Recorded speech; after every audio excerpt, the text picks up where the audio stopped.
अच्छा, clade monophyletic.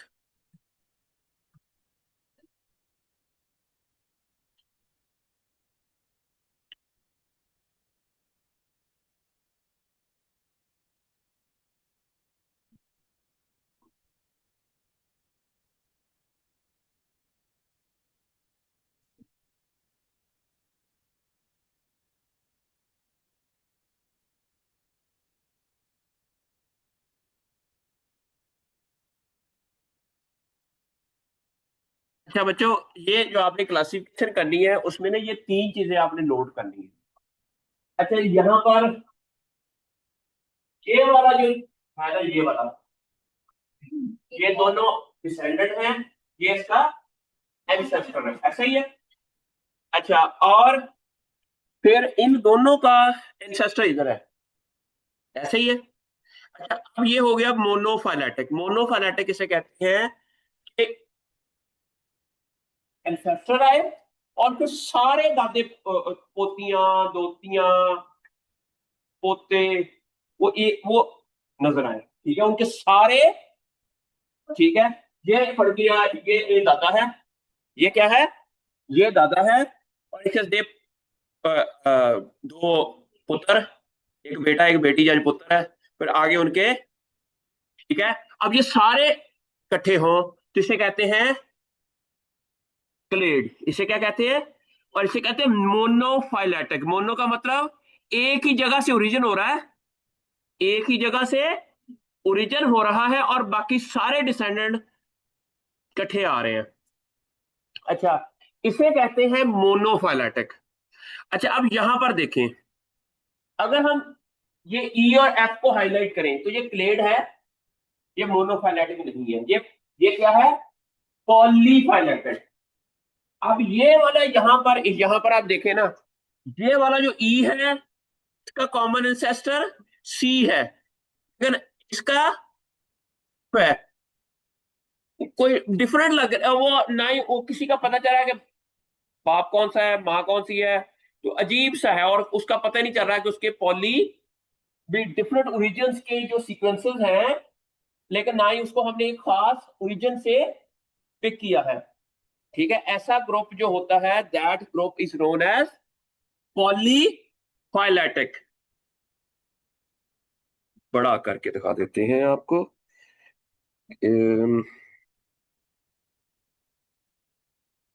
ठीक हो गया। पॉलीफाइलेटिक क्या होगा कि when you can not know from where the common ancestor originate.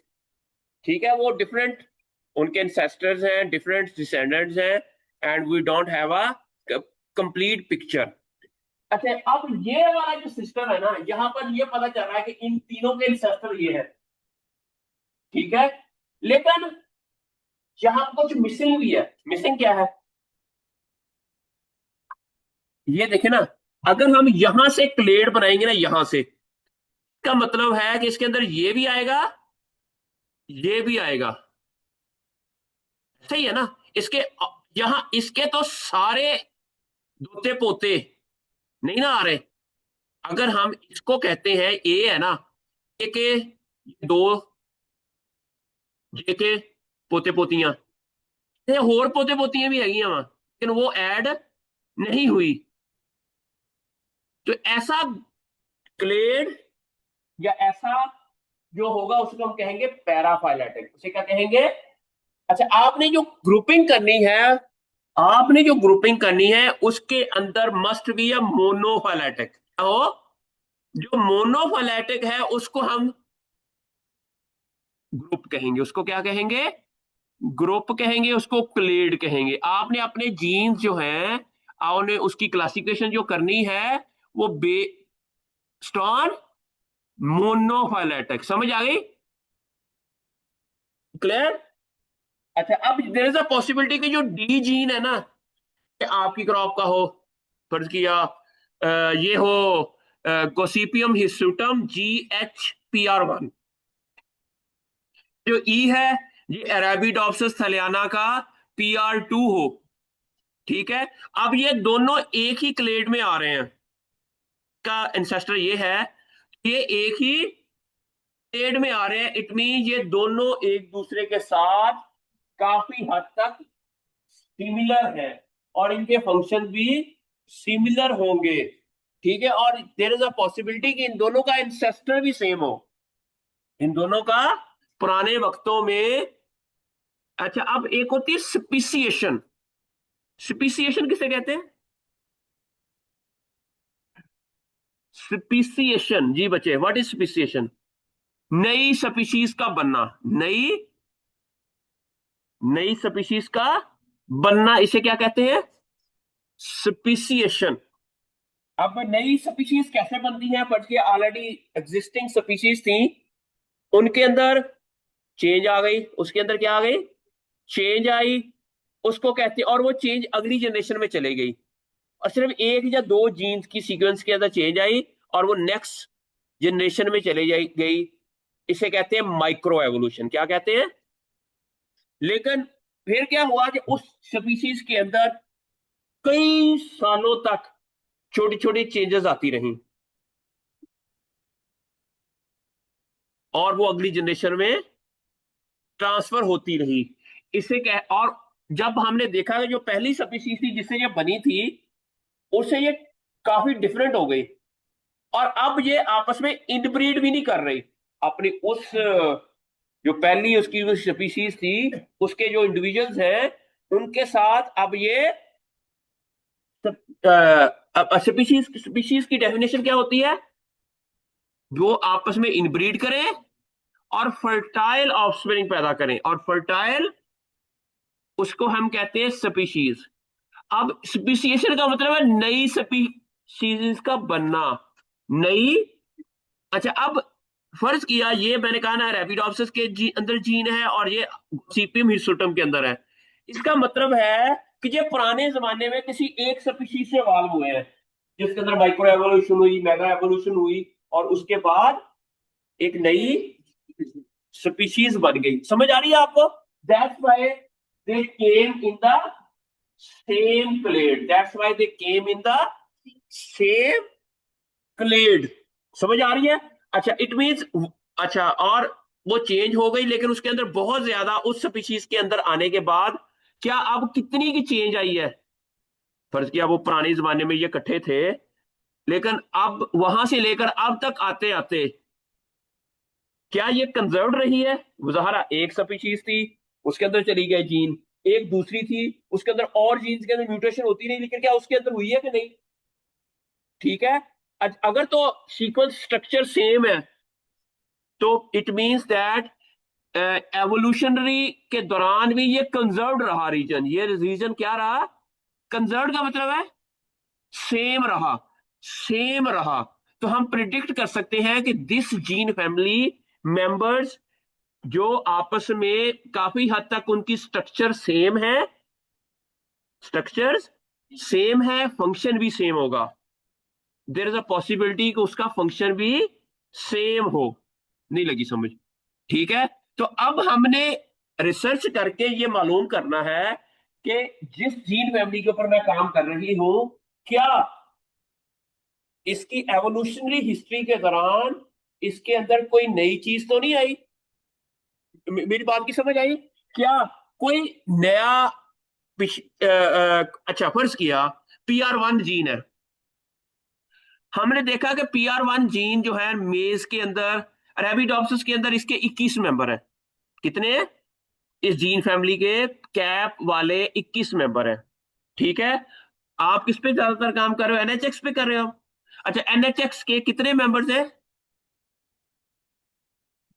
हाँ? आपकी क्रॉप कौन सी है? कौन सी? कितने हैं उसके अंदर मेंबर्स? 11 है। ठीक है, और अरेबिडोप्सिस के अंदर कितना है? NHX 12 है। अच्छा, 12, ओके।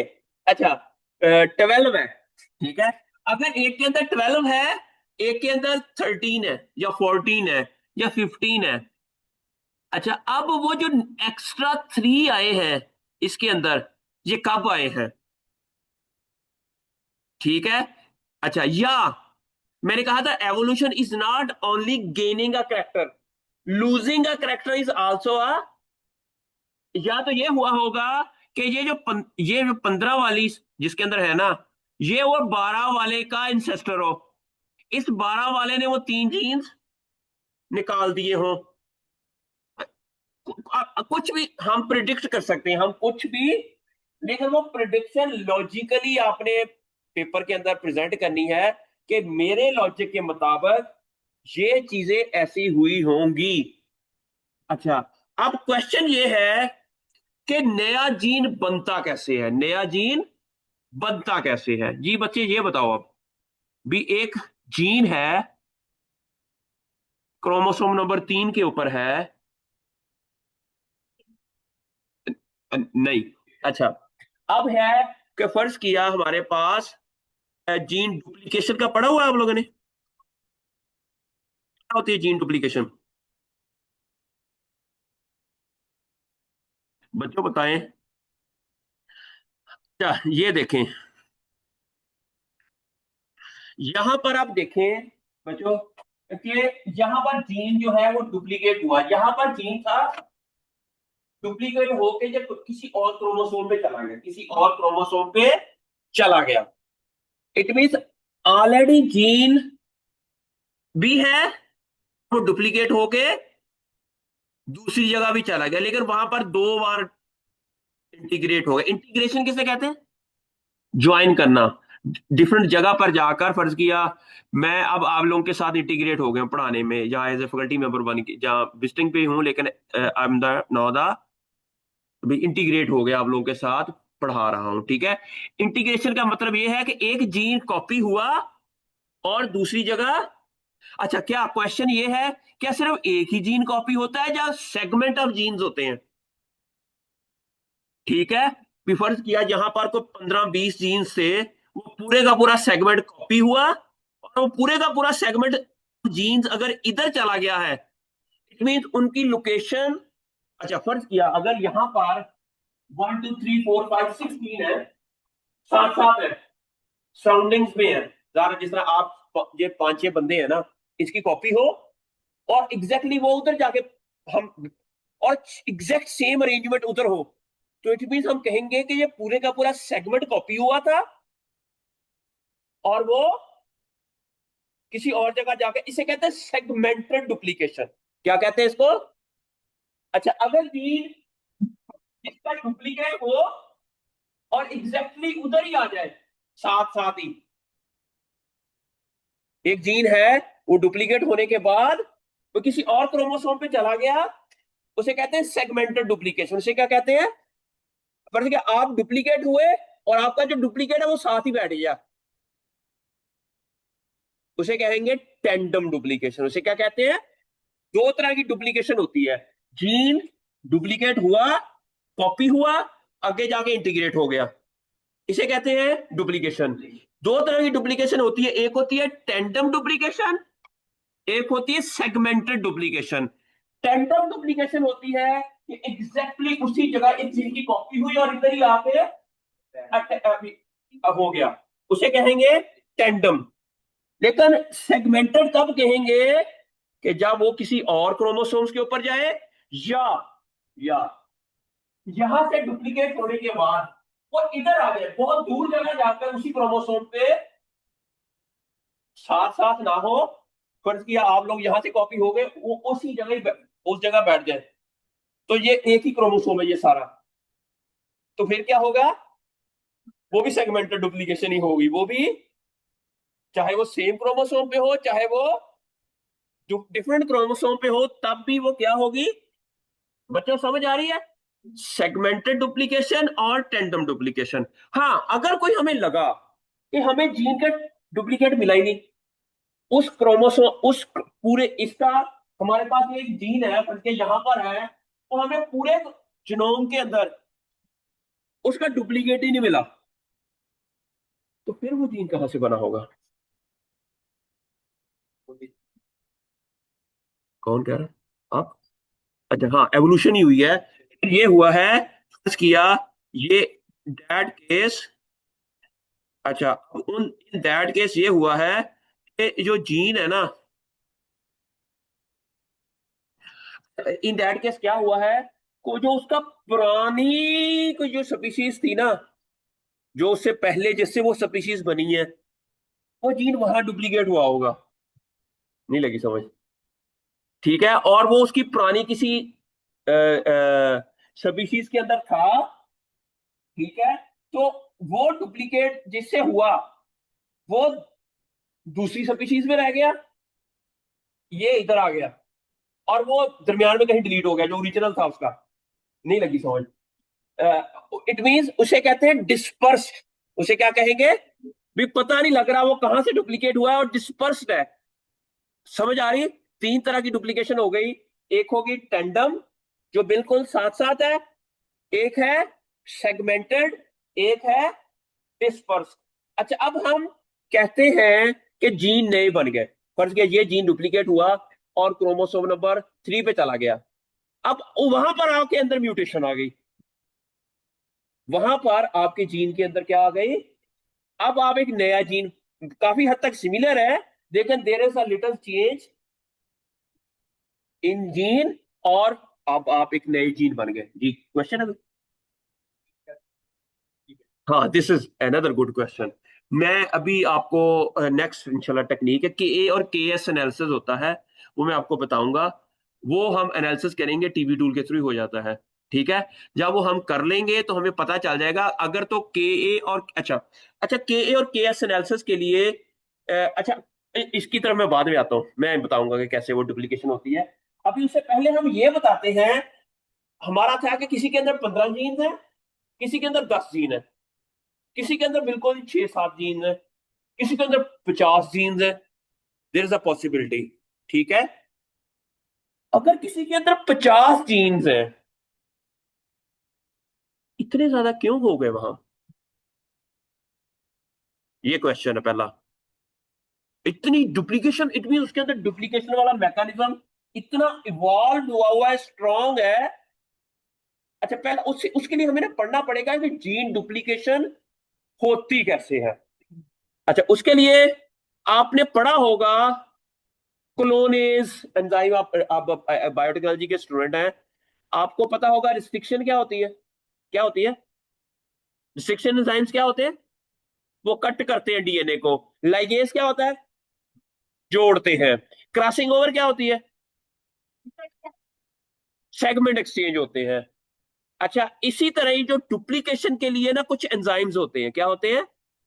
अच्छा, वो एंजाइम क्या करते हैं कि जीन को एक क्रोमोसोम से कॉपी करने के बाद अगर दूसरे क्रोमोसोम में उसने जाकर इंटीग्रेट होना है, तो वहां क्या करेगा कि वहां जाके पहले लगाएगा कट, फिर वो जीन इंसर्ट करेगा, फिर उसको ज्वाइन भी करेगा।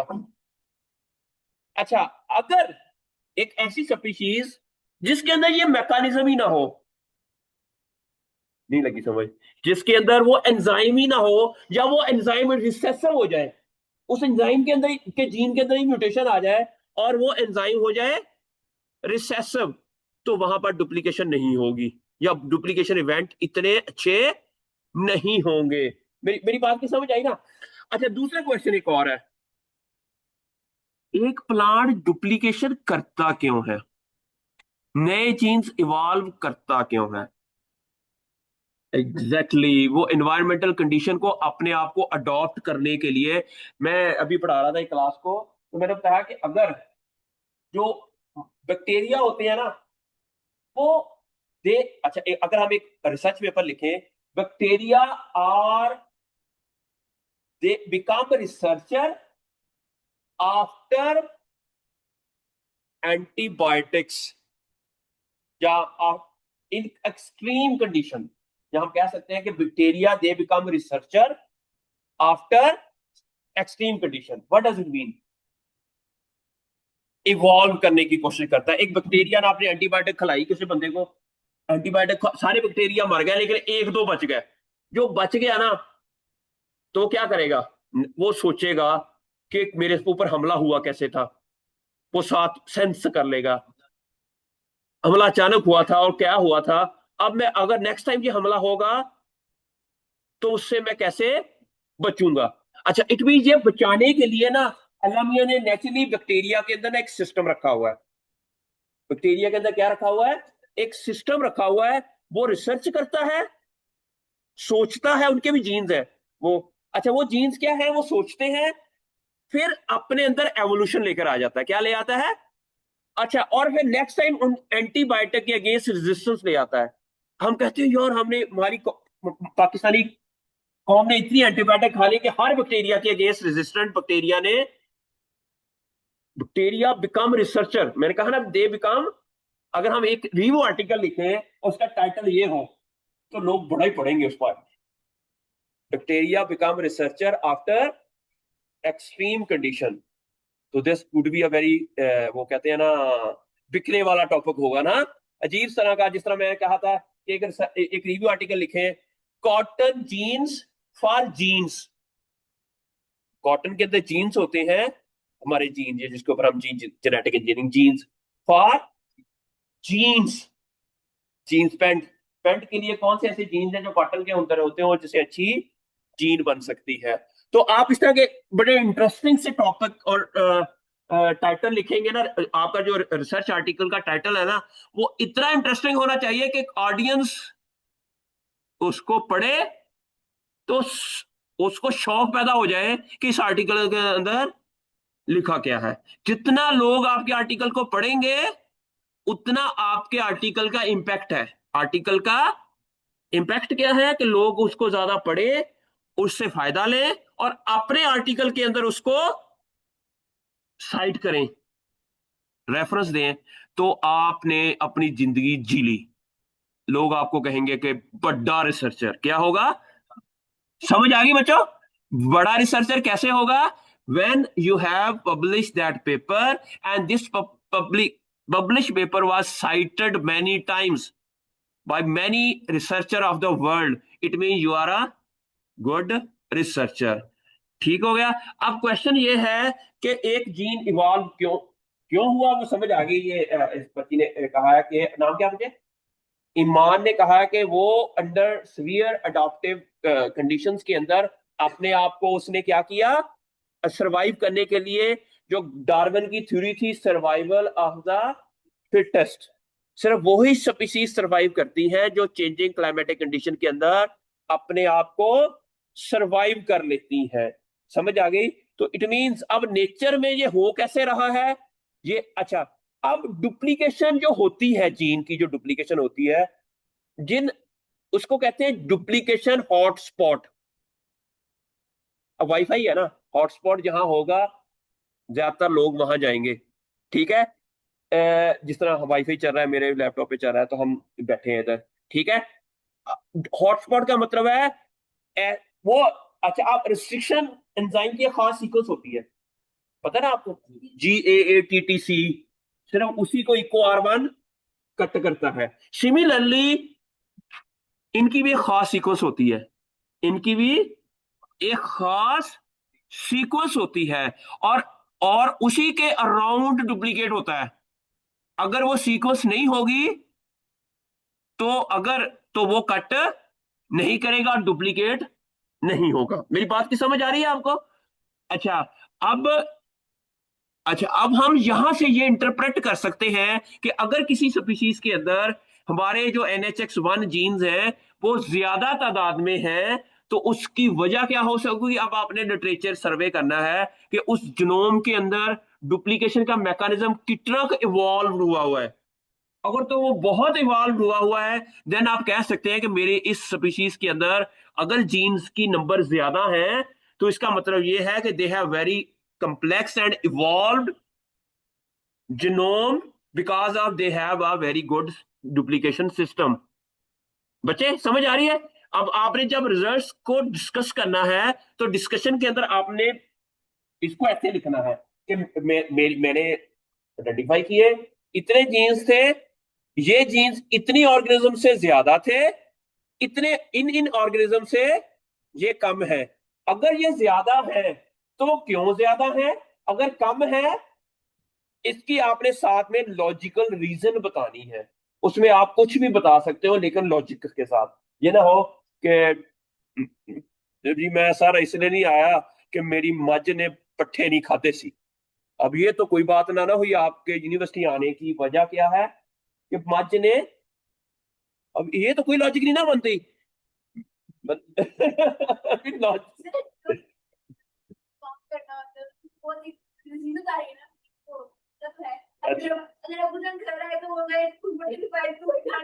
सुनाती तो इट मीन लॉजिक।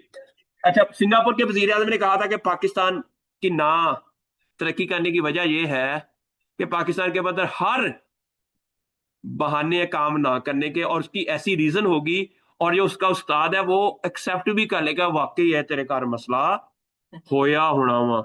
ठीक है मेरी बात की समझ आई ना।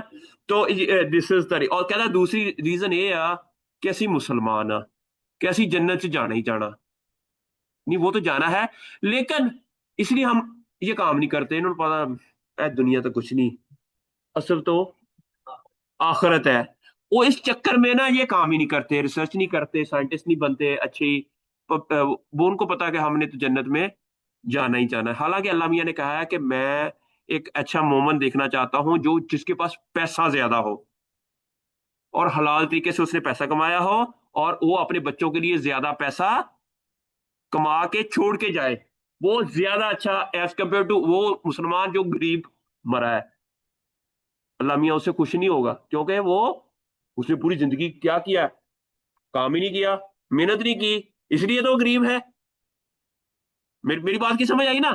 तो उसने कुछ ना कुछ तो अपने बच्चों के लिए जो ज्यादा छोड़ के जाता है और वो हलाल तरीके से कमा के जाता है तो वो अल्लाह मियां को वो शहीदों का रुतबा देगा अल्लाह मियां उनको। आप मेहनत करेंगे कौम की बेहतरी के लिए काम हमें उलझाया गया है हमें कि हमारे पास तो रिसोर्सेज ही बड़े हैं हमारे पास तो चार मौसम है।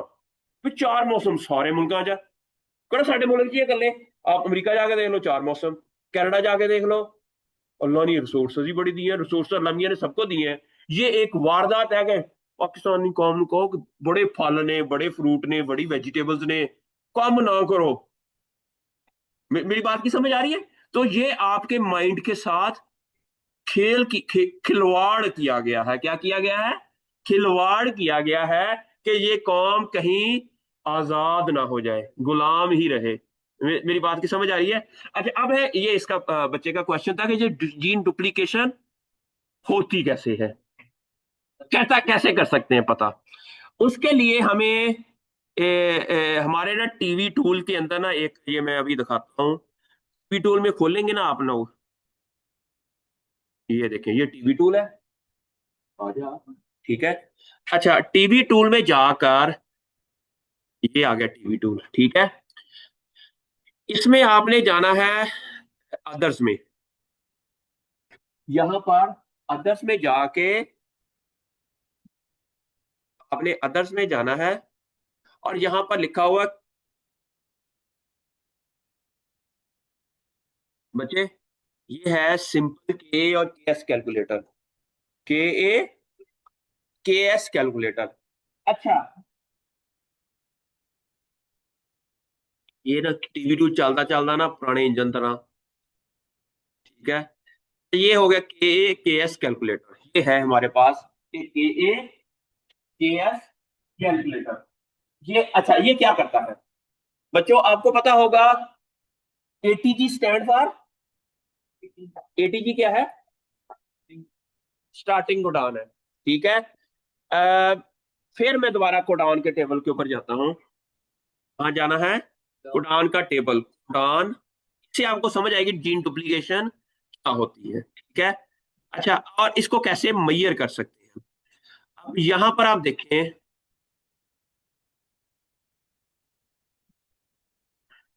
यार यहाँ ज्यादा अच्छा आता है कोडान।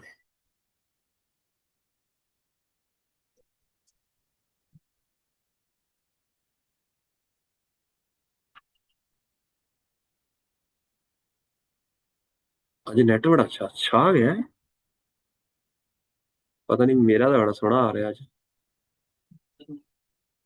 ये तो नहीं बताऊंगा अब आपको। अच्छा अब ये देखें बच्चों ये है कि AUG स्टैंड फॉर मिथियोनिन। अब यहां पर देखें GGU से क्या बनता है, ग्लाइसिन। क्या है, ग्लाइसिन। अगर ये यहां पर म्यूटेशन आ जाए, GGC की बजाय, इससे भी ग्लाइसिन बनता है, अगर सी की बजाय ए आ जाए फिर भी ग्लाइसिन बनेगा। ठीक है, तो it mean amino acid change नहीं होगा, अमाइनो एसिड चेंज। ठीक है, एक ऐसी सब्स्टिट्यूशन, सब्स्टिट्यूशन किसे कहते हैं, एक ही जगह टी का आ जाना, इसे कहते हैं सब्स्टिट्यूशन। इसे क्या कहते हैं, सब्स्टिट्यूशन।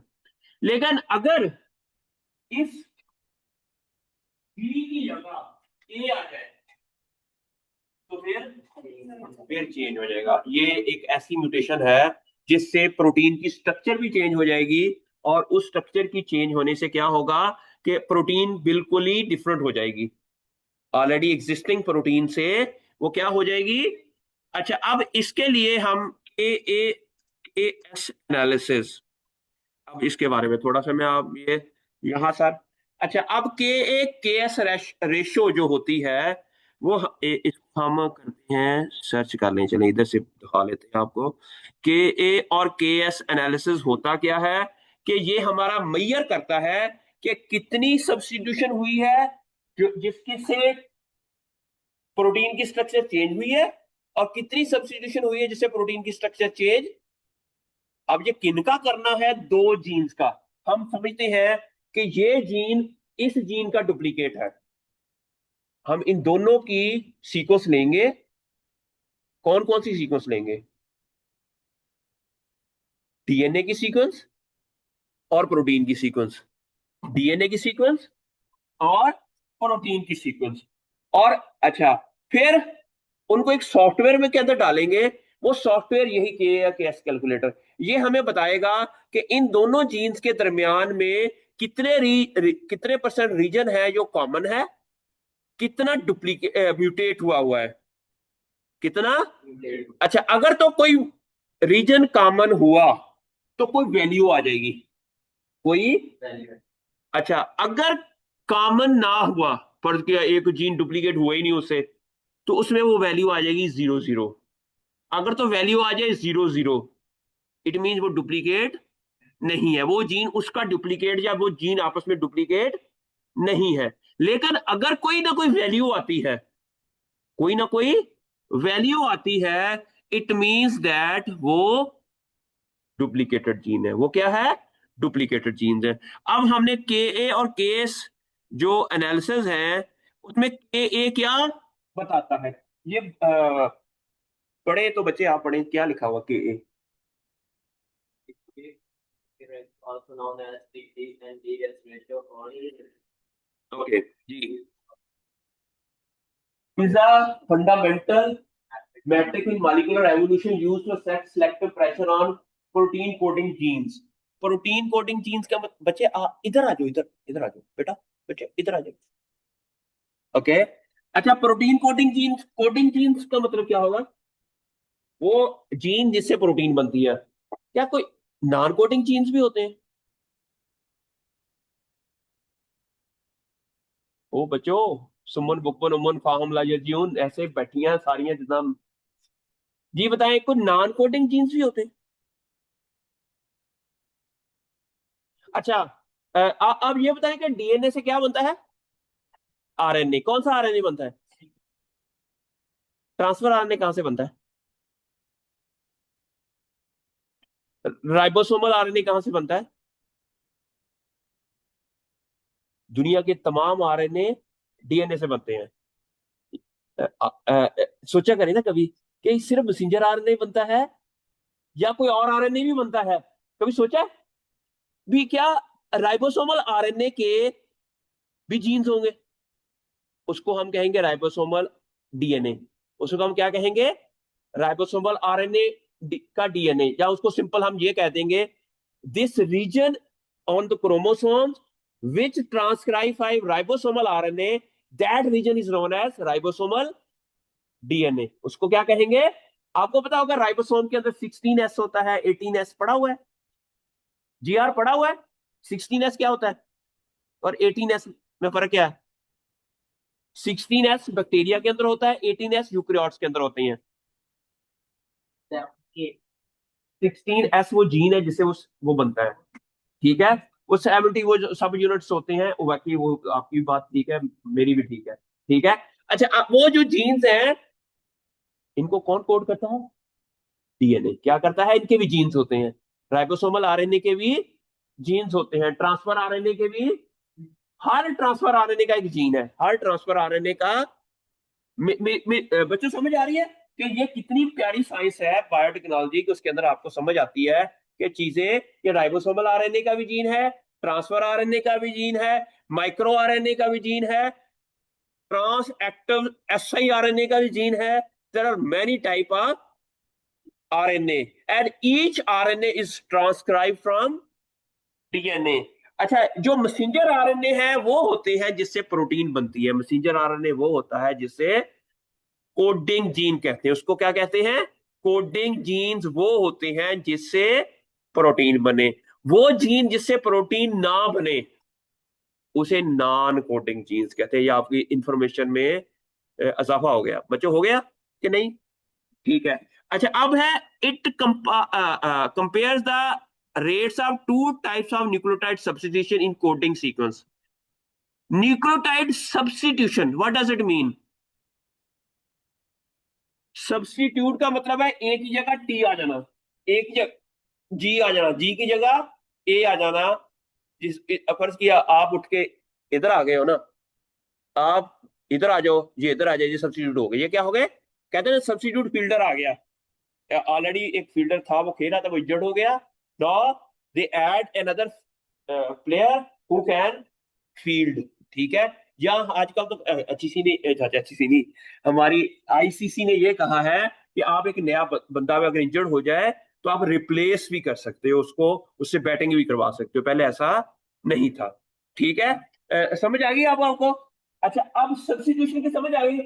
अगर वो सब्स्टिट्यूशन से प्रोटीन की स्ट्रक्चर चेंज हो जाए फिर उसको क्या कहते हैं? अगर प्रोटीन चेंज ना हो फिर क्या कहते हैं? ठीक है। तो अब के ए जो है नॉन सिनोनिमस सब्स्टिट्यूशन है, नॉन सिनोनिमस सब्स्टिट्यूशन। अब सिनोनिमस का मतलब क्या होता है?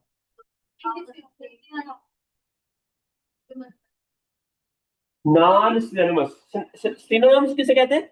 जो सेम हो। नॉन सिनोनिमस जो सेम ना हो। एक ऐसी सब्स्टिट्यूशन जिससे अमाइनो एसिड चेंज हो जाए उसे हम क्या कहेंगे? Non synonymous substitution. ये क्या लिखा हुआ है? पर non synonymous side which alter the encoded amino acids and may impact protein function। मैं बड़ी आसानी से समझाने की कोशिश कर रहा हूं कि नॉन सिनोनिमस क्या मतलब होता है। उसकी जीन के अंदर म्यूटेशन से प्रोटीन की सीक्वेंस चेंज हो जाए उसे कहते हैं नॉन सिनोनिमस। Non synonymous. अगर सिनोनिमस सब्स्टिट्यूशन है तो which do not change the amino, और उसको हम कहेंगे के ए और के एस। अगर हम ये मालूम कर लें कि दो जीन्स हैं उनके दरमियान में जिस जिस जगह म्यूटेशन हुई हुई है उसमें से कितनी ऐसी म्यूटेशन है जो सिनोनिमस है और कितनी है नॉन सिनोनिमस, ये आपने खुद नहीं करनी। आपने सिर्फ डीएनए की सीक्वेंस और प्रोटीन की सीक्वेंस के ए और के एस कैलकुलेटर के अंदर डालनी है तो वो हमें बता देगा। फिर के ए की वैल्यू कितनी हुई है, कितने परसेंट हुई है, और के एस कितनी हुई है, फिर उसकी हम एक रेशो लेते हैं, ठीक है। वो रेशो के बाद हमें बता देता है कि इस जीन के ऊपर कितना प्रेशर था, ठीक है। वो एक सिलेक्शन है, वो बाद में बताऊंगा। फिलहाल आपको कंसेप्ट क्लियर हो गया कि अच्छा, अगर दो जीन बिल्कुल डिफरेंट है, दो जीन, तो उनकी तो जाहिर है के और के एस वैल्यू आएगी नहीं, क्योंकि उनको तो पता ही नहीं लगेगा कि यार ये तो जीन यहां पर एटीजी लिखा हुआ है वहां पर सीसीसी, तो वो ना कहानी और है। तो ऐसी जगह पर वो जीरो जीरो वैल्यू, जब उसको समझना है ना कि ये क्या है, तो it mean they are not related evolutionary, they are not related. जिसकी कोई के ए और के एस की वैल्यू आएगी it means they are evolutionary related. समझ आ गई आपको? अच्छा, नहीं आ गई शुक्र आ गई। यस। अब ये देखें बच्चे, ये हमारे पास है के ए और के एस कैलकुलेटर। अगर हमने के ए और के एस एनालिसिस करना है तो आपने ऊपर क्या लिखा हुआ है,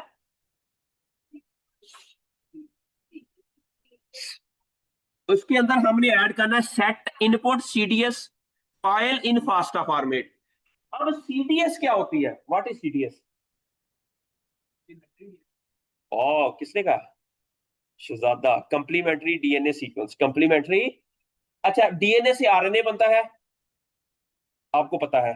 अच्छा, आरएनए के अंदर दो चीजें होती हैं, इंट्रॉन, मैं समझता हूं कि आपको आता है, एक इंट्रॉन, एक्सॉन्स। इंट्रॉन रिमूव हो जाते हैं, ये पढ़ा हुआ है आप लोगों ने। इंट्रॉन जब रिमूव हो जाते हैं उसे कहते हैं RNA splicing. I'm considering that you guys are very intelligent, ठीक है, क्योंकि जहां मैं पढ़ाता हूं उनको ये चीजें नहीं आती होती, उनको मेरे ये भी पढ़ानी पड़ती हैं मुझे, ये चीजें भी पढ़ानी। आरएनए स्प्लाइसिंग क्या होती है कि इंट्रॉन रिमूव हो गए, ठीक है, ये एक्सॉन है, ये एक्सॉन है, ये इंट्रॉन है दरम्यान में, ये रिमूव हो गया, ये दोनों एक्सॉन इकट्ठे हो गए, अब इससे प्रोटीन बनेगी, ठीक है। लेकिन अगर हम उस आरएनए को सीडीएनए में कन्वर्ट कर लें तो रिवर्स ट्रांसक्रिप्शन कहते हैं, उसे क्या कहते हैं, ये पढ़ा हुआ है आप लोगों ने। और उसके बाद रिवर्स करने के बाद अब उसके अंदर इंट्रॉन होंगे, क्योंकि इंट्रॉन तो रिमूव हो गए, आरएनए को हमने डीएनए में कन्वर्ट कर लिया। अब उस डीएनए के अंदर there will be no only, और उस सीक्वेंस को हम कहते हैं सीडीएस, उस सीक्वेंस को क्या कहते हैं, सीडीएस। जब आप, जिस तरह पेप्टाइड की सीक्वेंस आपने डाउनलोड की थी इंटरनेट से, ऐसे ही आप सीडीएस की सीक्वेंस भी फाइटोसोम से डाउनलोड कर लोगे, ऐसे ही सेम आप क्या करोगे, सारे जीन्स की, जितने भी आपके 15-20 जीन है, उन सब जीन की, जैसे आपने NHX1 की पेप्टाइड की सीक्वेंस डाउनलोड की है, एग्जैक्टली सेम तरीके से आपने क्या करना है, डीएनए।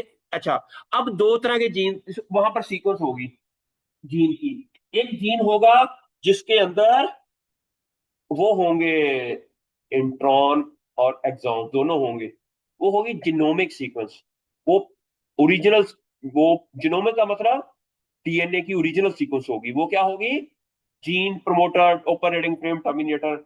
ऑपरेटिंग फ्रेम से जब मैसेंजर आरएनए बनेगा उसके अंदर इंट्रॉन भी होंगे, वो एक्चुअली वो डीएनए की ओरिजिनल सीक्वेंस होगी, वो क्या होगी, डीएनए की ओरिजिनल सीक्वेंस होगी। लेकिन लेकिन लेकिन लेकिन लेकिन जो सीडीएस होगी उसके अंदर क्या होगा, उसके अंदर क्या होगा,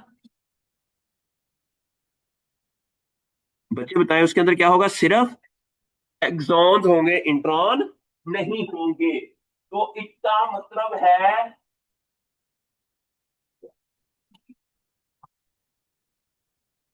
हो गया चार्जिंग, ये देखना बच्चे नीचे। अच्छा, उसको इधर लगा दो किसी और ने, ये क्या है, किसी कुछ है ना, बोलो तो। ओके ओके ओके, गुड हो गया, ओके। अच्छा, इसको लगा दो उधर, मैं, हो गया, thank you thank you thank you. अब अच्छा, उसके बाद नीचे वाला देखें, आगे क्या लिखा हुआ है, इनपुट प्रोटीन सी, वो है ऑलरेडी आप लोगों ने डाउनलोड की हुई है, इन तमाम जीन्स की प्रोटीन की सीक्वेंस आप लोगों ने की हुई है, ठीक है चलिए। अच्छा, उसके बाद आपने क्या करना है कि आपने तीसरा, फिर आपने क्या करना है कि जीन डुप्लीकेशन पेयर बनाने हैं, क्या बनाने हैं, पेयर। फर्ज किया हम ये प्रिडिक्ट कर रहे हैं, या हमें लगता है कि ये जीन और ये जीन आपस में डुप्लीकेट है, उसको कैसे लिखेंगे, फर्ज किया हमारे पास, हम उसके लिए जीन पेयर कैसे बनाएंगे, हम मेरे पास ना एक सॉफ्टवेयर भी है, लेकिन मैं आपको पहले बताता हूँ कि जीन डुप्लीकेशन पेयर बनाना कैसे है। फर्ज किया हमारे पास ये हो गया GHNX1,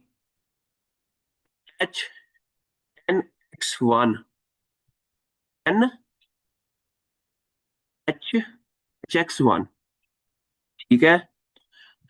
मुझे लगता है कि NH1 जो GH का है ना, उसी क्लेड में NH3 भी आ रहा है GH का।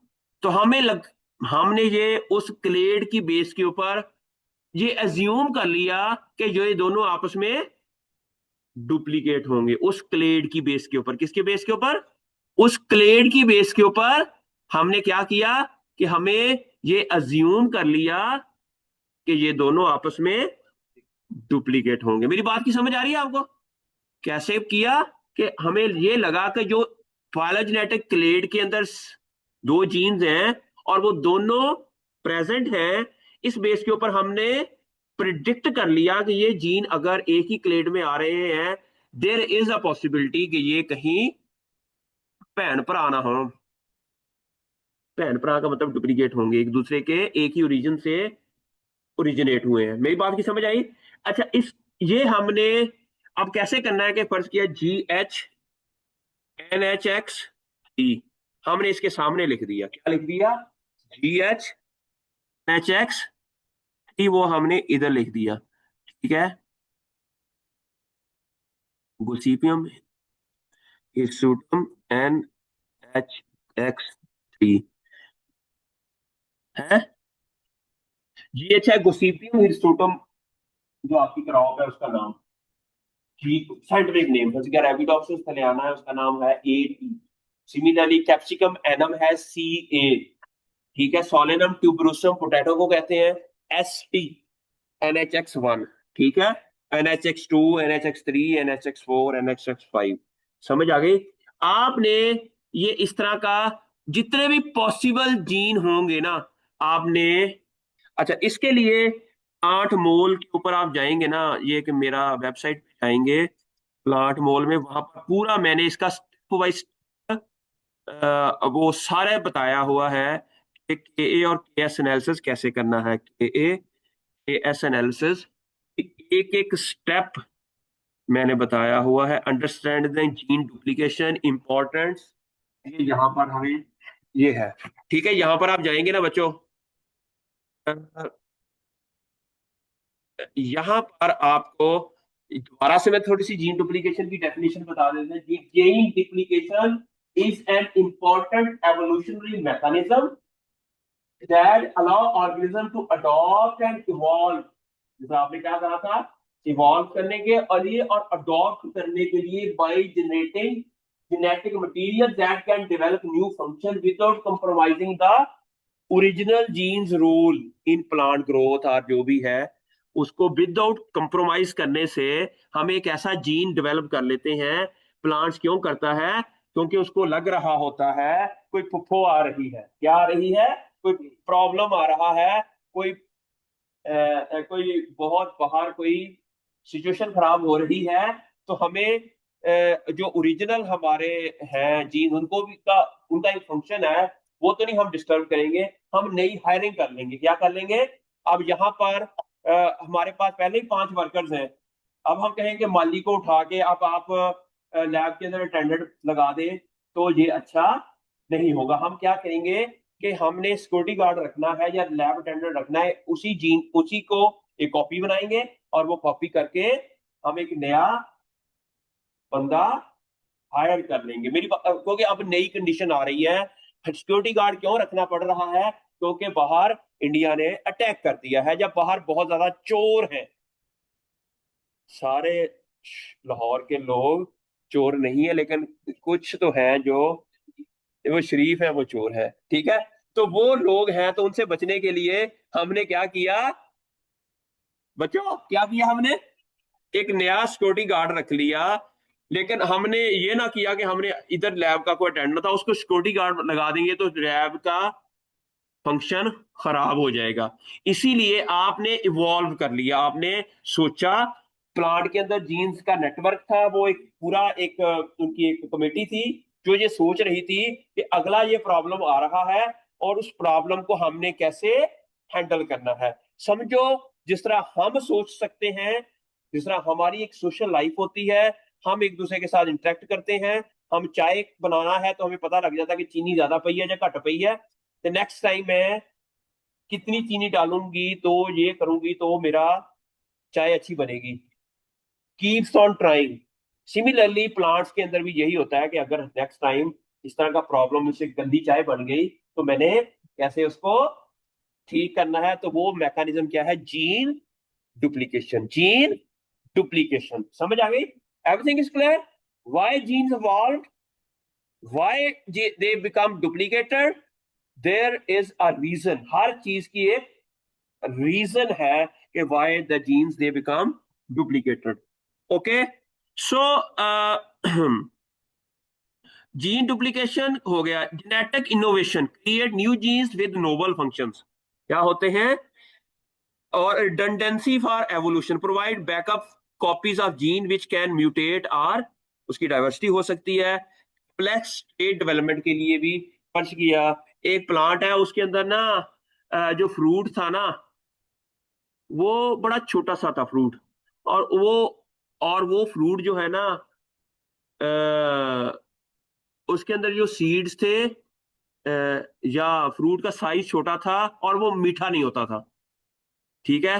बाद में उन्होंने कहा कि यार हम कुछ ऐसा करें कि आप कोई नए जीन्स उसके अंदर ऐड कर दें, जिससे उसका फ्रूट का साइज बढ़ जाए और थोड़ी सी मिठास आ जाए।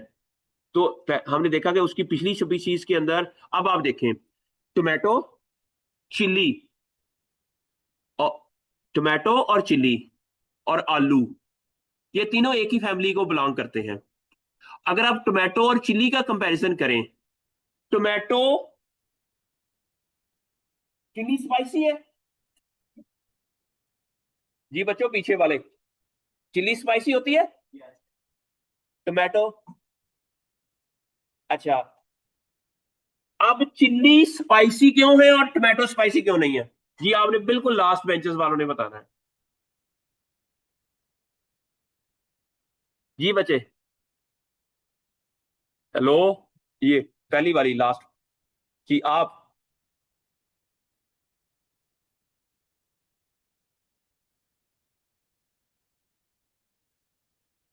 अच्छा, वो जीन एक्टिवेट होने के बाद ऐसा कौन सा कंपाउंड बनाती हैं जिसकी वजह से हमें मिर्चें लगती हैं? कैप्सिसिन पढ़ा होगा। कैप्सिसिन एक ऐसा कंपाउंड है जो चिली के अंदर होता है। जब हम चिली खाते हैं तो हमारे माउथ के अंदर कुछ रिसेप्टर्स होते हैं जो उसको देखकर हमें मिर्चें लग जाती हैं। क्या लग जाती हैं? अच्छा, अब क्वेश्चन ये है, क्या सेम जीन जो कैप्सिसिन चिली के अंदर प्रोड्यूस कर रहा है, क्या टोमेटो में है? Exactly exactly. शायद नहीं है, वो यकीनन है।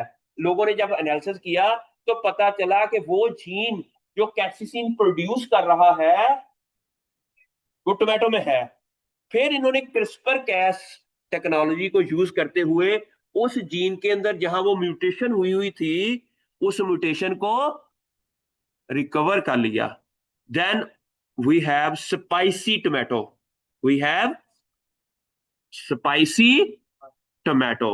इट मींस अगर हमें ये पता हो कि चिल्ली के अंदर कौन से ऐसे जीन्स हैं जो जिसकी वजह से कैप्सिसिन प्रोड्यूस हो रहा है, अगर हम वो जीन मैंगो के अंदर ढूंढ लें और उसके अंदर भी एक्टिव कर दें, तो वी हैव स्पाइसी मैंगोज। हाँ, सबके अंदर है, बताते नहीं है कोई। सब वो है, तीनों के अंदर है। पता चला कि वो लोगों ने टोमेटो के ऊपर रिसर्च करके, मैं अभी दिखाता हूँ, इंटरनेट पे हम लिखते हैं spicy tomato, spicy Is that spicy? नहीं टोमेटो। Spicy mango. वो हम मैंगो बना सकते हैं, लेकिन अभी spicy tomato can elevate your dishes with their vibrant flavours and they are often used in various recipes. अच्छा, अब देखें, साइंटिस्ट आर यूजिंग क्रिस्पर, ये वही कहानी जो मैंने बताई थी कि scientist are using crispy such spicy tomato using CRISPR. ये एग्रीकल्चर बायोटेक्नोलॉजी वालों, ये देखो, वी हैव डेवलप्ड द जी बच्चे, समझ आ गई? इट मींस दैट अब आप रिसर्च कर सकते हैं कि क्या ये, अब देखें कि कैप्सिसिन बायोसिंथेसिस जीन्स और दुनिया के किस किस ऑर्गेनिजम्स के अंदर है, क्या उनके अंदर वो स्पाइसी क्यों नहीं है? उनके अंदर क्यों नहीं है, जो लेस स्पाइसी है, काली मिर्च है, शिमला मिर्च है, शिमला मिर्च और दूसरी मिर्च में क्या फर्क है? ऐसा क्या हुआ कि वो कम स्पाइसी और वो ज्यादा स्पाइसी? और दुनिया की सबसे ज्यादा स्पाइसी मिर्च कौन सी है? कौन सी? G4 है। मैक्सिकन है, मुझे लगता है वो छोटी सी है, चिक्की सी। चले गुड। देर आर, आपको चाइनीज कह रहे थे कोई?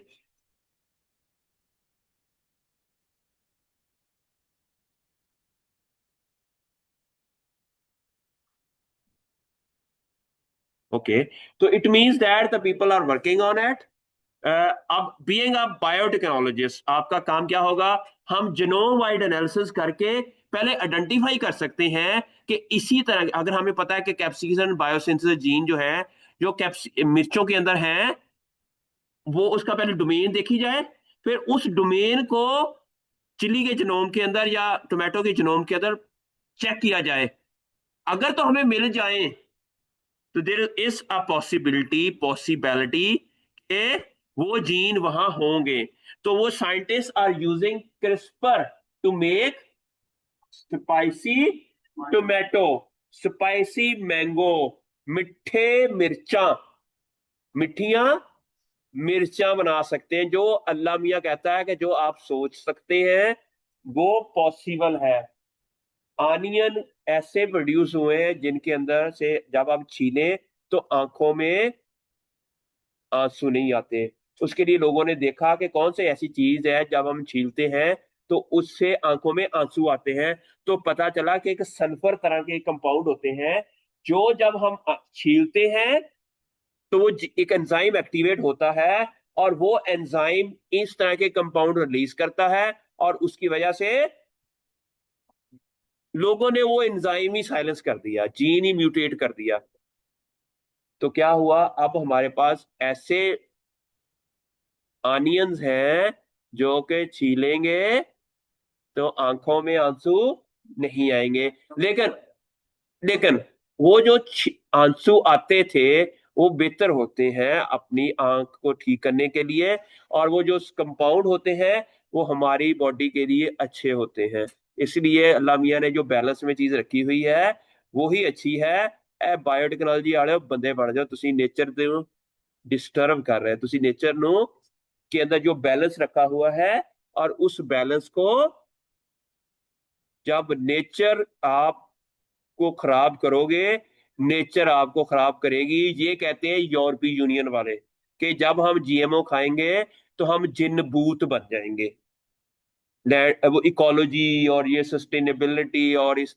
लेकिन अमेरिका ने ना उन्होंने क्या, ਤੁਸੀਂ सोचो इदा ही, और अमेरिका ने सारी जीएमओ डेवलप करनी। पता ना आपको, दुनिया में सबसे ज्यादा जीएमओ डेवलप किस कहाँ पर हुई है? चाइना में और अमेरिका में। यूरोप वाले यही सोचते रह गए खा लांगे ते ਅਸੀਂ अब दुनिया की सारी सीड इंडस्ट्री के ऊपर इन्हीं कंट्रीज का कब्जा है। और उन्होंने बकायदा कैंपेन चलाई यूरोप में, ਤੁਸੀਂ ਨਾ ਸੋਚੋ ਏਦਾਂ, ਤੁਸੀਂ मर जाओगे, ਤੁਸੀਂ जिनपुत बन जाओगे, ਤੁਸੀਂ ਇਹ हो जाओगे, ਤੁਸੀਂ वो हो जाओगे। ठीक है, लेकिन अमेरिका ने क्या किया कि सारी सोयाबीन, सारी कॉटन जो अमेरिका में प्रोड्यूस हो रही है वो जीएमओ है। वो क्या है? ठीक है, मेरी बात की समझ आई? 2013 में मैं मुझे नॉर्मन ई बोरलॉग फेलोशिप मिला, कॉटन बायोटेक्नोलॉजी के ऊपर मुझे वो स्कॉलरशिप मिला। तो मैं 3 महीने के लिए अमेरिका गया। अमेरिका जाने के बाद फिर मुझे United state department of agriculture वाले मुझे ले गए एक जगह जहां पर वर्ल्ड फूड प्राइज होती है। वर्ल्ड फूड प्राइज इंटरनेट पे आप लिखेंगे, वो पूरी दुनिया का एक इवेंट होता है जो हर साल, आयोवा स्टेट है यूएसए की, आयोवा, वहां पर होता है। उनका शहर है डेसमोनिस, डिमोइन्स उसको कहते हैं, वो डिमोइन। लेकिन मैंने यही पढ़ा था ये डेसमोनिस है, लेकिन एक्चुअली वो एक जर्मन लफ्ज है, डिमोइन, TESMOINES। वहां पर ये हर साल जो एग्रीकल्चर की फील्ड के अंदर बहुत बड़े साइंटिस्ट होते हैं उनको नोबेल प्राइज दिया जाता है। लकीली 2013 में जब मैं गया, उस टाइम जिस बंदे को नोबेल प्राइज मिला वो एग्रीकल्चरल बायोटेक्नोलॉजी के बंदे थे। एग्रीकल्चर में वो देते हैं, उस साल वो किसको दिया उन्होंने? वो 3 बंदों को दिया। पहला बंदा जिसने सबसे पहले एग्रोबैक्टीरियम को डिस्कवर किया था, वो एक बेल्जियम का प्रोफेसर था, ठीक है, अवानोस्की की अवन तो पता नहीं इतना नाम सीखा होता, ठीक है। फिर दूसरा बंदा, वो बंदी थी doctor Mary, university of Washington, America में। उसने सबसे पहले ट्रांसजेनिक प्लांट बनाया था उस एग्रोबैक्टीरियम को यूज करते हुए। फिर एक डॉक्टर मॉरिसन था, मोनसेंटो का चीफ, उसने ये टेक्नोलॉजी फार्मर तक लेके गया। एक बंदे ने एग्रोबैक्टीरियम डिस्कवर किया, एक बंदे ने उस एग्रोबैक्टीरियम को यूज करते हुए पहला ट्रांसजेनिक प्लांट बनाया, फिर तीसरे बंदे ने उस टेक्नोलॉजी को फार्मर तक, और अब इन तीनों को उन्होंने Nobel prize in agriculture at that time दिया। ठीक है, तो मेरी बात की समझ आई? तो ये है कि स्पाइसी टोमेटो भी बन, जो आप सोचते हैं ना वो पॉसिबल है। क्या है? पॉसिबल है। अभी फिर back to our gene duplication वाला जो टॉपिक है, ये आ गया। अच्छा, how to study gene duplication, identify duplicate gene. हम यूज बायोइन्फॉर्मेटिक्स टूल। अगर हम ब्लास्ट करेंगे, आपकी प्रोटीन की एक सीक्वेंस है, उसका ब्लास्ट करेंगे, तो देर इज अ पॉसिबिलिटी कि जो पहला जीन जिसके साथ वो सबसे ज्यादा मैच कर रहा होगा, या पहले 10-15 जीन उनमें से कोई एक उसका डुप्लीकेट होगा। ठीक है, मेरी बात की समझ आई ना? तो it must be a duplicate. वो उनके साथ हम उनकी सीडीएस, उसकी प्रोटीन सीक्वेंस लें और उसको सीडीएस इसके अंदर डाल दें, इस टीवी टूल का जो के ए और के एस कैलकुलेटर है, तो वो हमें प्रिडिक्ट करके बता देगा कि वेदर वो these two genes are duplicated or not. ठीक है। अच्छा, उसके बाद है कि अच्छा, उसके लिए use bioinformatics analyse the whole genome sequences for paralogs genes. Paralogs क्या होते हैं? बताया था उसने। पैरालॉग्स, आप है ना, एक जीन, उसी तरह का मिलता जुलता जीन उसी क्रॉप के अंदर हो, तो वो आपस में क्या होंगे? होमोलॉग भी होंगे, वो पैरालॉग्स भी होंगे। क्या होंगे? पैरालॉग्स। अगर सेम तरह का जीन किसी और ऑर्गेनिज्म के अंदर हो, वो क्या होगा? ऑर्थोलॉग। क्या होगा? ठीक है, मेरी बात की समझ आई? ऑर्थोलॉग क्या होगा? अगर कोई आपके पास जीन है और सेम उसी तरह का जीन किसी और क्रॉप के अंदर भी है, तो वो दोनों आपस में क्या होंगे? क्या होंगे? ऑर्थोलॉग। अब यहां पर उन्होंने कहा कि आपने क्या करना है कि क्लासिफाइड डुप्लीकेशन, वो मैंने अभी बता दिया कि वो होल जीनोम डुप्लीकेशन है, सेगमेंटेड है, टैंडम है। ठीक है। पैरालॉग्स, फिर use tool like MC scan X for collinearity analysis. ये भी टीवी टूल के अंदर एक टूल है, ये मैं बाद में बताऊंगा इसके बारे में। फिर हम उसकी फंक्शनल एनालिसिस भी कर सकते हैं कि आरएनए सीक एनालिसिस। ठीक है, और उसके नीचे आ गया हाउ टू परफॉर्म के ए और के एस एनालिसिस। नीचे आप जाएंगे, ये के ए क्या है? Non synonymous substitution. एंड के एस क्या है? Synonymous substitution. सिनोनिमस का मतलब है एग्जैक्टली सेम, प्रोटीन चेंज नहीं हुई, म्यूटेशन हुई है लेकिन चेंज नहीं हुई, उसे हम क्या कहेंगे? Synonymous substitution. उसे क्या कहेंगे? Synonymous substitution. लेकिन अगर चेंज हो जाए तो उसे नॉन सिनोनिमस सब्स्टिट्यूशन। अब आपने क्या करना है कि collect homologous species, extract gene pair for duplicated region और paralog, use tool like clusterology और मसल। और मैं आपको बताऊंगा कि आपने के और के एस कैलकुलेटर के अंदर ही काम आप लोगों ने लेना है। अगर के ए और के एस की वैल्यू इस, ये क्या है, अगर ग्रेटर देन 1 है वो भी, तो इसका मतलब क्या है? Positive selection. पॉजिटिव सिलेक्शन का मतलब है कि इस जीन के म्यूटेशन होने की वजह से कोई पॉजिटिव तब्दीली आई। ठीक है। अगर 1 है तो न्यूट्रल। न्यूट्रल हो गए। फिर यहाँ न्यूट्रल का मतलब क्या होगा? कोई खास चेंज नहीं आई। अच्छा, प्यूरिफाइंग सिलेक्शन है कि अगर के ए और के एस का मतलब है प्यूरिफाइंग सिलेक्शन है भी, यहां पर जो पहले ही सिलेक्शन है, अगर के और के एस की वैल्यू 1 से ज्यादा आ गई, इट मीन बहुत ज्यादा चेंज आई है, बहुत ज्यादा चेंज आई है, और उससे फंक्शनल डाइवर्जेंस हो गई है। क्या आ गई है? बहुत ज्यादा फंक्शन दोनों जीन्स का आपस में है डुप्लीकेटेड, लेकिन डुप्लीकेशन होने के बाद उनका फंक्शन काफी हद तक डाइवर्स हो गया है। लेकिन अगर रेशो कम है, एक से कम है, तो इट मींस दैट कोई खास फंक्शन के अंदर चेंज नहीं आया। लेकिन न्यूट्रल का मतलब तो फंक्शन चेंज हुआ ही नहीं है। ठीक है, मेरी बात की समझ आ गई आपको? तो ये हम जब आपकी ये के ए और के एस की रेशियो आएगी, उसके बाद आपने उसको इंटरप्रेट कैसे करना है मैं बाद में बताऊंगा कि ये एनालिसिस करते कैसे है। लेकिन पहले आपको ये पता होना चाहिए कि रिजल्ट आएंगे तो उसको पढ़ना कैसे है, उनको रीड कैसे करना है। समझ आ रही है बच्चों? तो ताकि आप एक अच्छे रिसर्चर बन जाए, रिसर्चर बनने के लिए आपको पहले पता होना चाहिए कि अगर मेरे ये रिजल्ट्स आएंगे तो उसकी वजह क्या होगी, अगर ये रिजल्ट्स आएंगे तो उसकी वजह क्या होगी। बच्चे, समझ आ रही है आपको? आपने जो फाइलोजेनेटिक ट्री बनाया, उसके अंदर जितने फाइलोजेनेटिक ट्री के अंदर आपको लगा कि ये वाले एक ही क्लेड के अंदर आ रहे हैं gene, there is a possibility कि ये दोनों जीन्स आपस में डुप्लीकेटेड होंगे, वो आपस में डुप्लीकेट होंगे। थोड़ी सी रेस्ट। अच्छा, तो जी रेस्ट कर लेते हैं जी बच्चे, जैसे आप कहेंगे वैसे ही होगा। ठीक है।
अच्छा बच्चों, ये देखें, आपने अब जीन डुप्लीकेशन एनालिसिस करना कैसे है, जीन डुप्लीकेशन एनालिसिस करना कैसे है।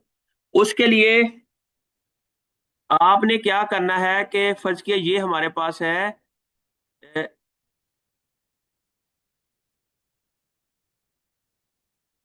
Edit with notepad plus plus.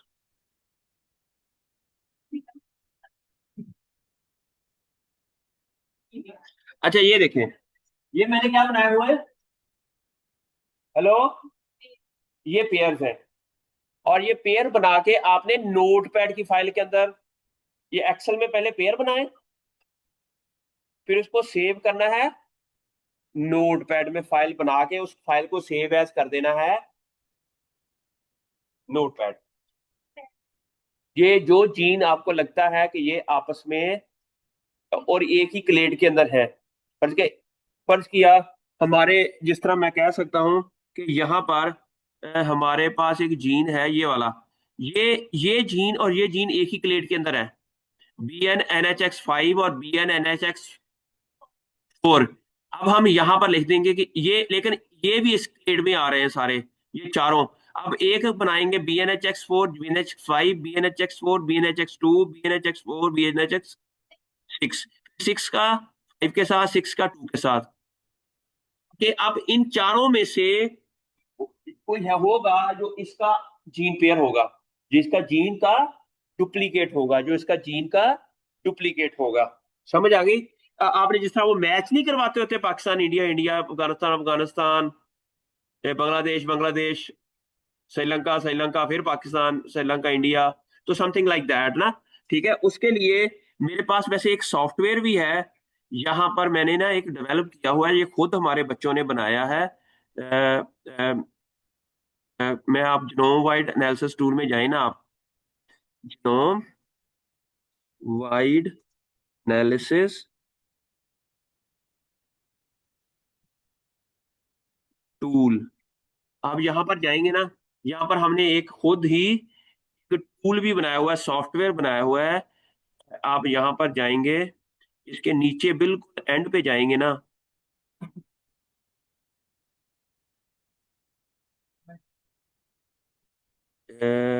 Sis regular और के एस एनालिसिस के लिए ये एक टूल है बच्चों।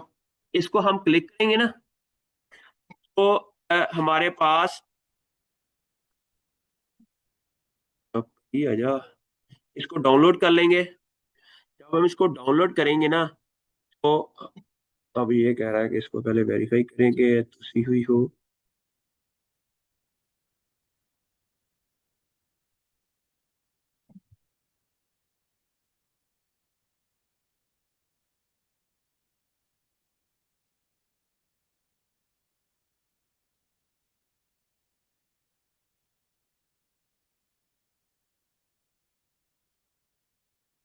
ओके, डाउनलोड एनीवे आपका डायरेक्ट आ जाएगा अगर जीमेल खुला हुआ। तो ये इसको जीन पेयर वाला ये सॉफ्टवेयर है, ठीक है। ये सॉफ्टवेयर क्या करेगा कि आप बहुत आसानी से ये जीन पेयर बना देता है। फर्ज के एक क्लेड के अंदर 4 जीन्स है ना, या आप टोटल जीन्स हैं आपके जितने भी हैं, इसको आप कर दें सेफ है, कीप रखें, ठीक है, कीप एनीवे। अच्छा, इसको ओपन करेंगे ना, तो ये हमारे पास एक सॉफ्टवेयर जो कि हमारा अपना बनाया हुआ सॉफ्टवेयर है। इसके अंदर हम क्या करेंगे, फर्ज किया यहाँ पर हमने क्या किया कि आपका है cucumis sativus NH1, cucumis sativus NH2, sorry NH2, और CS NH5। तीन एक ही क्लेड में आ रहे हैं फर्ज किया। अब हम क्या करेंगे, जनरेट पेयर, ये खुद ही पेयर जनरेट कर देगा। ये मेरा एक स्टूडेंट है अरसलान, उसने ये सॉफ्टवेयर खुद बनाया है, ठीक है। अभी वो चाइना में फिल करने गया, उसको स्कॉलरशिप मिल गया, तो इससे ज्यादा है बंदा। वो बस जस्ट उसको, ये हम इसके अंदर नहीं, तो पहले अगर हमने फर्ज किया यहाँ पर हमारे कुछ 100 जीन्स हों और 100 जीन के पेयर बनाने हों, तो we take lot of time, ठीक है। लेकिन ये एक क्लिक में सारे जीन्स के पेयर, फर्ज किया हम यहाँ पर India Pakistan England south Africa और उनका आपस में मैच करवाना है, तो ये हमें फौरन बता देगा कि इसकी पेयरिंग किन किन के टीम का कब कब मैच होगा। समझ आ गई आपको? अब आपने यहां से इसको कॉपी कर लेना है और इसको आपने नोट पैड प्लस प्लस में जाके पेस्ट करके उस फाइल को सेव कर लेना as a gene pair, as a gene pair, ठीक है। तो समझ आ गई आपको? अच्छा, ये सॉफ्टवेयर यहां से आप डाउनलोड कर लीजिएगा और इससे आप लोगों के जीन पेयर बन जाएंगे, ठीक है। और इसके अलावा आपको क्या चीज चाहिए, CDS सीक्वेंस और पेप्टाइड सीक्वेंस। अच्छा, अब यहां पर मैंने ना ऑलरेडी यहां पर ये रीनेम करके रखी हुई है। अ, ये वाले हैं हमारे पास पेप्टाइड सीक्वेंस। ये क्या है, ये सबकी पेप्टाइड सीक्वेंस है। समझ आ गई? हमारे पास है सब जीन की पेप्टाइड सीक्वेंस। अब हमने सब जीन की जो है ना हमारे पास CDS इधर है, ये है ऑल प्लांट्स। ये इसको अगर हम देखें तो ये तो ऑल प्लांट। अच्छा, फर्ज किया हमने किस पे काम करना है, यहाँ पर हमने क्या कहा था कि हमारे पास ये वाले कौन सी पेप्टाइड है, ये है CL9703। एक मिनट, ये है हमारे पास CL NHX1। इसको हमने सेव एज कर लें कि ये हम इसको ना मैं डेस्कटॉप पे लगा रहा हूँ वैसे, ताकि समझाने के लिए कि ये यस हमारे पास ये फाइल हो गई, इसका नाम है, ये हमने सेव कर दिया, ठीक है। CL NHX1 है, CL NHX1। सिमिलरली हमारे पास इसके ये CLCS, यहाँ पर CLCS है। अच्छा, तो अच्छा, जीन पेयर इसने गलत, CL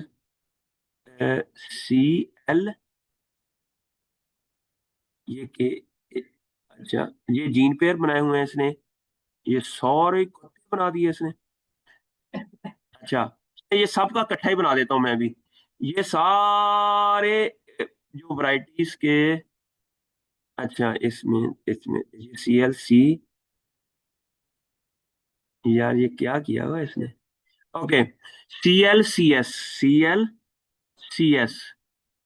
अच्छा, ये है CLCH, इसको मैं सेव कर लेता हूँ उधर ही, सेव एज, इसको डेस्कटॉप पे जाता हूँ, ए और केएस एनालिसिस के अंदर ये था, साइड थे और ये CDS आ गए, CLCS। अब हम CLCS वाले इसमें लैदा कर लेते हैं। सॉरी, सॉरी बच्चों, मैं बस ना, ये ऐसे वो स्टूडेंट ने मुझे भेजे थे, लेकिन इसमें सारा कम्प्लेक्स था।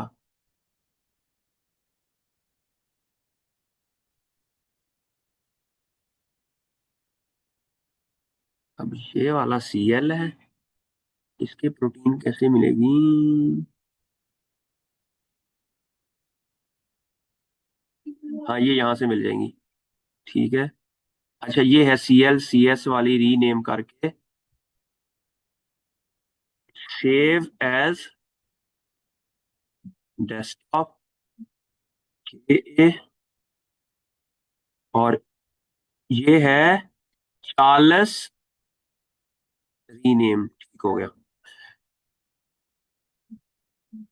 और साथ में इनके जीन पेयर ये हैं, नहीं ये नहीं, ये वाले नहीं, ये वाले, ठीक है, इनको भी सेव कर लें उधर, सेव एज।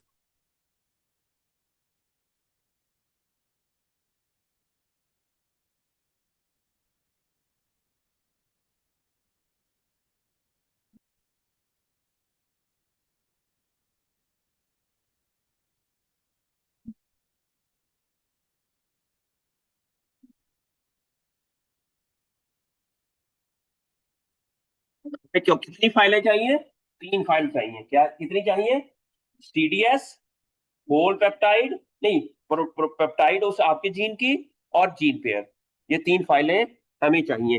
अब ये जो हमारा फोल्डर है, इसके अंदर ये तीनों फाइलें हैं हमारे पास, ये काका के अंदर मैंने डाल दिया है। अच्छा, इसके अंदर हमने ये तीनों फाइल मैंने ऐड कर दी हैं। अच्छा, अब ये वाला हम ऐसे ही आ गई है इसके अंदर, सॉरी। अच्छा, अब हमारे पास ये 3 फाइलें हैं, एक है प्रोटीन की सीक्वेंस, एक है CDS की सीक्वेंस, और तीसरी क्या है, जीन पेयर। ये जीन पेयर है, ठीक है। और ये वाला है CDS सीक्वेंस, ठीक है, जिसके अंदर ATG से स्टार और सिर्फ इसके अंदर इंट्रॉन नहीं है, एक्सॉन्स हैं सिर्फ, ये क्या है, एक्सॉन्स हैं। और ये वाला इसके अंदर है सिर्फ पेप्टाइड्स। अब हमारे पास 3 फाइल्स आ गई हैं हमारे पास। एक है जिसके अंदर सिर्फ प्रोटीन है, सारे जीन्स की, जो हमारे जिसकी फैमिली के ऊपर काम कर रहे हैं। एक है फाइल जिसके अंदर सबकी CDS है, वो भी आप वैसे ही फाइटोसोम से डाउनलोड कर सकते हैं जैसे आपने पेप्टाइड को डाउनलोड किया था। वो मैं आपको बाद में बता दूंगा कि CDS को अगर कैसे डाउनलोड करना है। लेकिन आपके पास फाइल आ गई CDS वाली।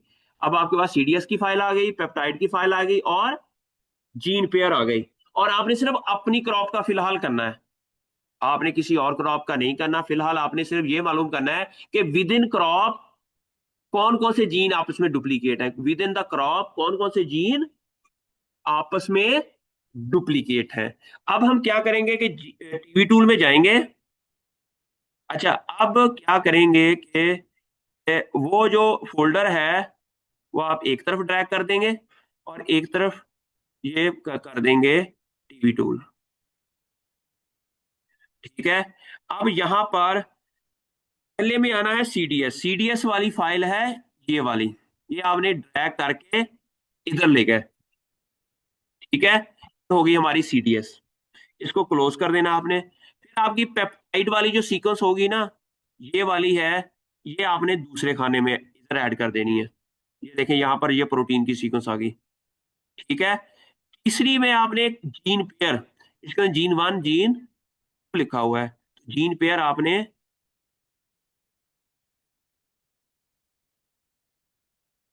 जीन पेयर आपने इधर ऐड कर देना, ठीक है।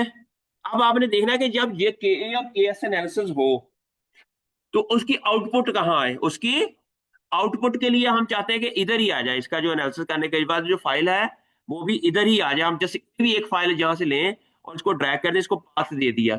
अब हमने के एस एनालिसिस का जो अब हमने इसको कर देना, उसका नाम, उस फाइल का नाम क्या होगा, के एस, ठीक है। अब हम इसको स्टार्ट करेंगे तो वो हमें थोड़ी देर में ही वो फिनिश कर देगा और ये हमें बता देगा कि के और के एस एनालिसिस हो गया। ये देखो एक नई फाइल बन गई इधर। जब हम इसको क्लिक करेंगे edit with notepad plus plus, ये हमें बता देगा कि जीन पेयर कौन कौन से हैं आपस में।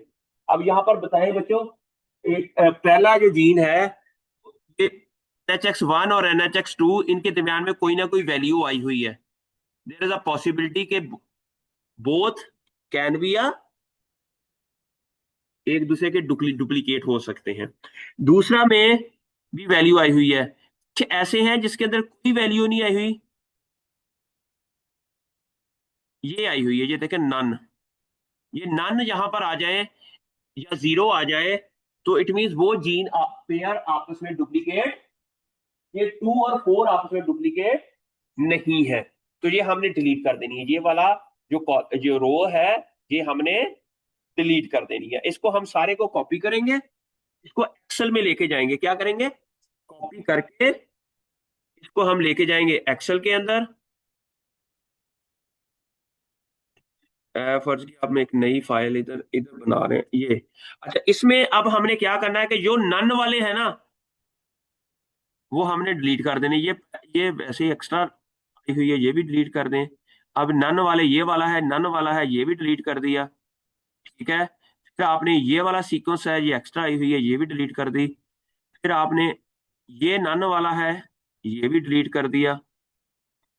फिर आपने ये वाली जो सीक्वेंस है,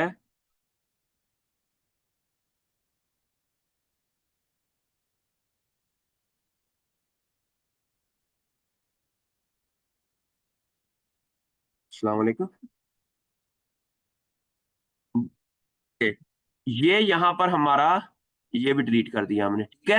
अब हमारे पास बाकी रह गए। इसमें भी आपने सिर्फ ना ये ए और केस रेशो तक रहना है, बाकी सारा कॉलम डिलीट कर देना है। फिर आपने क्या कर देना है, डिलीट कर देना है, ठीक है। अस्सलाम वालेकुम बच्चे, मैं आधा घंटा लगेगा, अभी मैं क्लास में हूँ। ओके, अब है कि ये अब आपने क्या करना है कि इसका ना एक हीट मैप बना देना। क्या बनाना है, हीट मैप।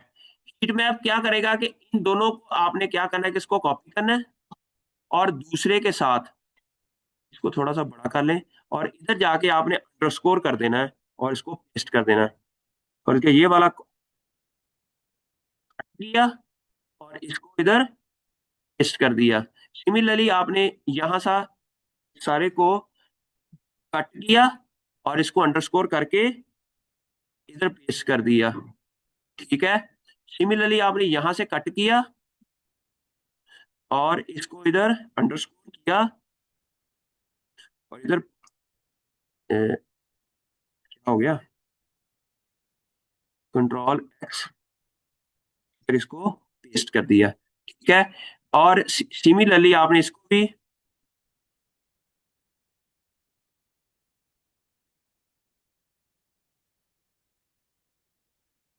अच्छा चलो बाकी फिलहाल मैं, अच्छा ये फर्ज किया ये वाला है।